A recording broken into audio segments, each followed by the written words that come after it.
दोस्तों, भारत को जिस बात का डर था, तालिबान ने ठीक वही किया है।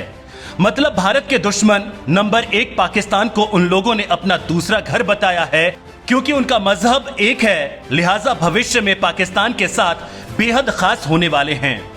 ये बात तालिबान के प्रवक्ता ज़बीउल्लाह मुजाहिद ने कही है और इसी से पता चलता है कि पाकिस्तान दहशतगर्द संगठन तालिबान के कितना करीब है और वो किस तरह से उसके लड़ाकों को ठिकाना देता रहा है। और यहीं से भारत के लिए एक बड़ा खतरा भी पैदा हो रहा है। लेकिन भारत ने इसी के साथ अपने प्लान बी पर काम करना शुरू कर दिया है। इसका पहला आगाज रूस के साथ मोदी के बातचीत में हो चुका है। रूस अपनी वायुसेना को अफगानिस्तान के बॉर्डर पर भेज चुका है, अपने लोगों को काबुल से निकालने में लग गया है। तो भारत और रूस दोनों के जिगरी दोस्त तजिकिस्तान ने क्लियर कट कह दिया है कि वो तालिबान को मान्यता नहीं देगा। भारत के प्लान बी को लेकर दिल्ली में एक बैठक भी हुई है, लिहाजा आपको भारत के प्लान बी के बारे में जानना बेहद जरूरी है। लेकिन उससे पहले जान लीजिए कि आखिर तालिबान ने भारत को लेकर क्या कहा है, क्योंकि तालिबान अपनी आतंकी फितरत से बाज नहीं आया है, उसने अपने असली रंग दिखाने शुरू कर दिए हैं।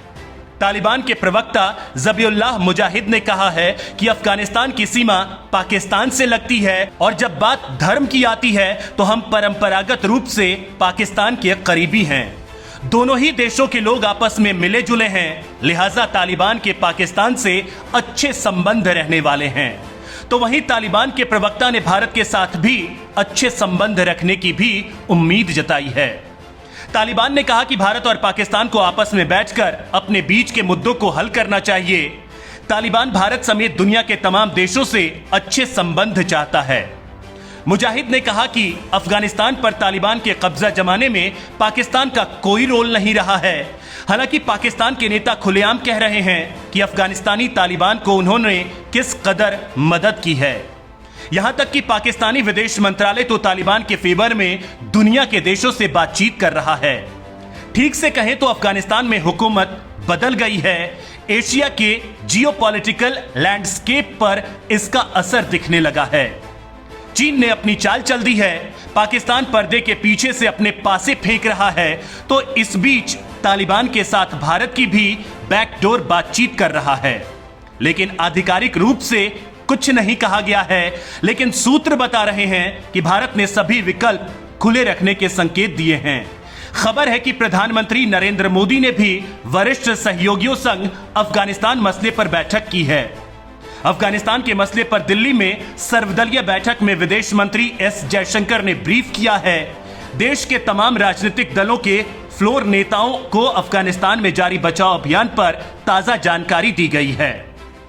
सभी को बताया गया है कि कितने भारतीयों को कैसे और कब कब वापस लाया गया, अभी कितनों को वापस लाना बाकी है, कितने अफगान नागरिक बचाकर लाए गए हैं, अल्पसंख्यक समुदाय के कितने लोग हैं, तालिबान के साथ बातचीत कैसे होगी और अफगानिस्तान में भारतीय निवेश की सुरक्षा समेत कई पॉइंट्स पर नेताओं को अपडेट किया।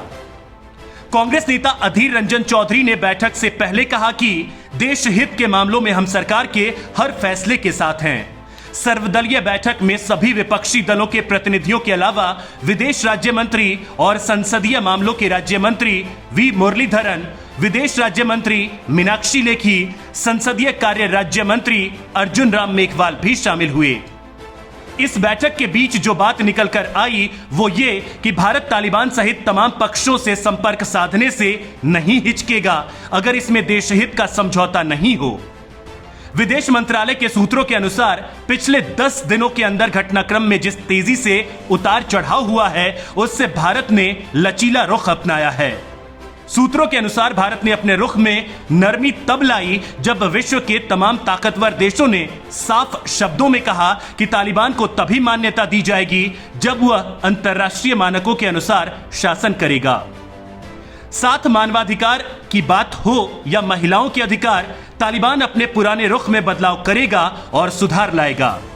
अगर तालिबान के साथ सीधे सीधे बातचीत नहीं होती है तो बैकडोर डिप्लोमेसी का रास्ता खुला हुआ है। राष्ट्रीय सुरक्षा सलाहकार अजीत डोभाल पिछले 2 हफ्तों में खासे सक्रिय रहे हैं। उन्होंने ब्रिक्स देशों में अपने समकक्षों के साथ अफगानिस्तान पर बात की है। अमेरिकी विदेश मंत्री एंटनी ब्लिंकन के साथ भी डोभाल की बातचीत हो चुकी है। पिछले हफ्ते हुए सुरक्षा पर कैबिनेट समिति की बैठक में डोभाल ने अपना इनपुट सामने रखा था। सीडीएस जनरल बिपिन रावत ने कहा कि तालिबान बीते 20 साल में भी नहीं बदला है और सिर्फ उसके सहयोगी बदले हैं। उन्होंने कहा यह काफी कुछ वैसा ही है, यह वही तालिबान है जो 20 साल पहले था। खबरों और वहां से आए लोगों से मिल रही जानकारियां हमें वही बता रही हैं जो तालिबान करता रहा है। अगर कुछ बदला है तो वे हैं उसके साझेदार। यह वही तालिबान है दूसरे सहयोगियों के साथ। सीडीएस का इशारा लश्कर और जैश जैसे आतंकी संगठनों के सहयोग पर था।